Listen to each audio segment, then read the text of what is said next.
Salve, salve nação rubro-negra. Falar um pouquinho aqui sobre bastidores do Flamengo que estão pegando fogo. Mas antes de eu te falar tudo o que está acontecendo, eu vou pedir para você se inscrever no nosso canal, deixar aquele like e compartilhar esse conteúdo com o máximo de pessoas possível, porque ajuda demais, incentiva demais a gente continuar trazendo conteúdo de Flamengo para você todo dia. Bom, todo mundo sabe aí que a Conmebol finalmente declarou o Flamengo vencedor da partida contra o Independente Medellín. Partida essa que foi cancelada por problemas extracampo do time colombiano. O Flamengo venceu por WO 3-0 e já foram computados os pontos. Sendo assim, o Flamengo vai passar em primeiro, né, e vai decidir todos os jogos das oitavas em diante. O Flamengo vai decidir todos os jogos em casa. Isso é muito importante porque a gente sabe que no Maracanã o Flamengo tem uma força absurda, então é um combustível a mais aí para a gente buscar o título da Libertadores. Falar um pouquinho também sobre movimentações de mercado do Flamengo. Pois é, eu apurei que recentemente o Eric Pulgar ele renovou o contrato com o Flamengo, né, subindo o salário, né? O Eric Pulgar é um dos jogadores mais bem pagos do Flamengo nesse momento, porém baixaram e muito a multa rescisória do jogador por apenas 4 milhões de dólares. A gente sabe que isso no mundo da bola é praticamente nada, né? Pois é, sendo assim, equipes do Oriente Médio e da Liga Norte-Americana já estão monitorando o jogador, né? Então a gente sabe aí que nessa janela do meio do ano o Flamengo vai ter que se precaver para não perder um jogador importante, né? Tendo em vista que o Flamengo tem pouquíssimos jogadores que atuam naquela faixa de campo ali, né? Como primeiro volante. O Flamengo tem o Jorginho, né, que não aguenta jogar todas as partidas, né?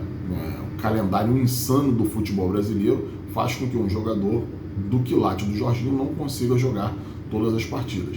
Temos também o Everton Araújo, mas o Everton Araújo ele pode estar de saída do Flamengo também.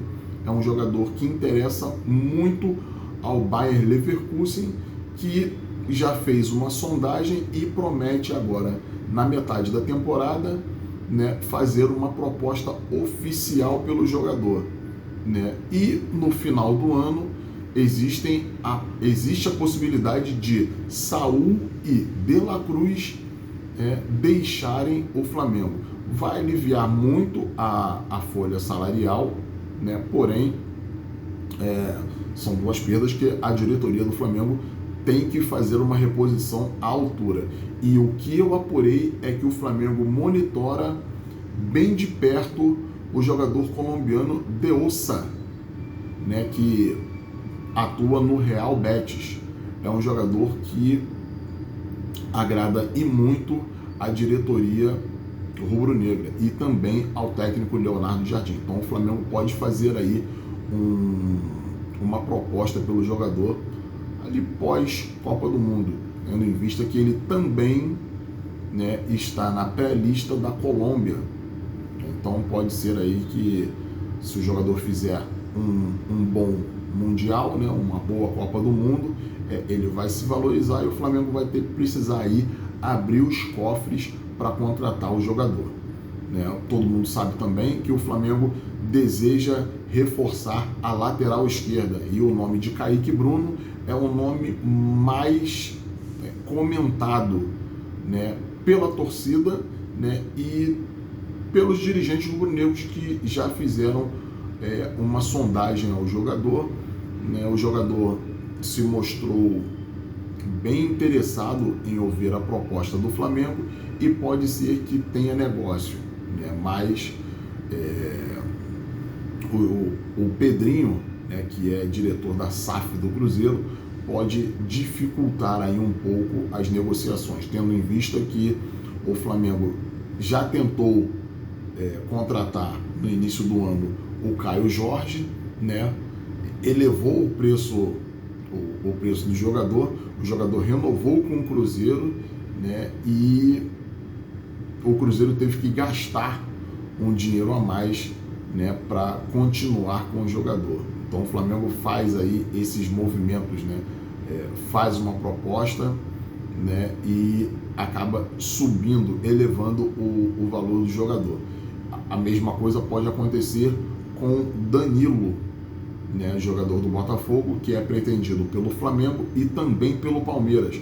O Palmeiras fez uma proposta, o Flamengo foi lá e cobriu essa proposta, mas o staff do jogador entende que o jogador pode fazer um bom mundial, pode se valorizar ainda mais e atrair olhares de clubes com maior expressão do futebol europeu, tendo em vista que o jogador tem a preferência de voltar ao futebol europeu, né? E também, se continuar no futebol brasileiro, a prioridade dele é o Palmeiras, porém ele não descarta trocar o Botafogo pelo Flamengo, tendo em vista que a sua esposa, né, já está muito adaptada à vida aqui no Rio de Janeiro e pode ser que isso daí seja um fator determinante para que o Flamengo consiga contratar o Danilo, né? Eu, na minha humilde opinião, eu acho que o Flamengo, se trouxer o Danilo, é óbvio, né, vai ser uma excelente aquisição, mas eu espero que o Flamengo também traga um ponta, né, e no caso desse ponta, o nome preferido da torcida e da diretoria é o Luiz Henrique, mas o Luiz Henrique, eu tenho certeza que ele vai fazer uma boa Copa do Mundo e vai se valorizar ainda mais, tendo em vista que antes da Copa do Mundo, o Zenit, que é o clube que detém os direitos do jogador, recusou propostas no valor de 35 milhões de euros, né?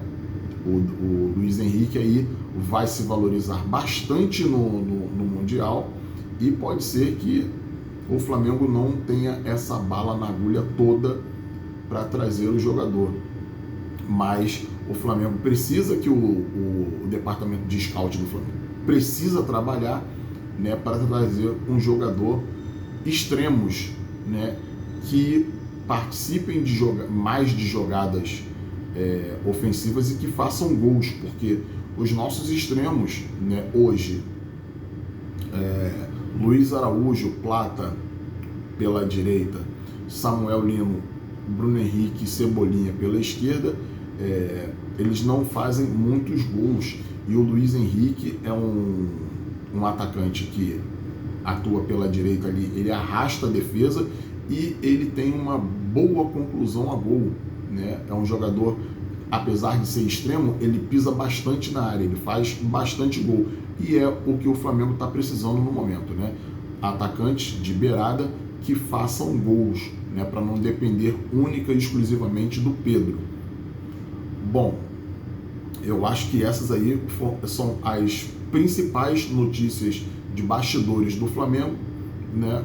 Tendo em vista aí Alexandro, que eu já falei aqui em alguns vídeos passados, né, que ele ou vai aposentar ou vai para uma liga menos competitiva, seja ali Arábia ou Estados Unidos, né? Então essas aí são as informações de bastidores do Flamengo, né, que estão pegando fogo, e esperamos que pelo menos um ou dois jogadores desses daí o Flamengo consiga trazer. Eu acho Danilo e Luiz Henrique, né, na atual conjuntura, né, proximidade de Copa do Mundo, os dois jogadores bem valorizados no mercado, eu acho que é cada vez mais distante a possibilidade do Flamengo trazer esses dois jogadores sem liberar uma quantia considerável, tendo em vista que o Flamengo já fez um investimento alto trazendo o Paquetá. Então eu acho que essa janela agora de meio de ano do Flamengo, ela deve ser um pouco mais retraída, né, na questão de investimentos robustos para trazer algum nome, né? Bom, vou ficando por aqui, espero que vocês tenham gostado. Vou pedir novamente para vocês se inscreverem no nosso canal, compartilharem e deixar aquele like que não custa nada, é só para ajudar o nosso canal. Um forte abraço e saudações rubro-negras.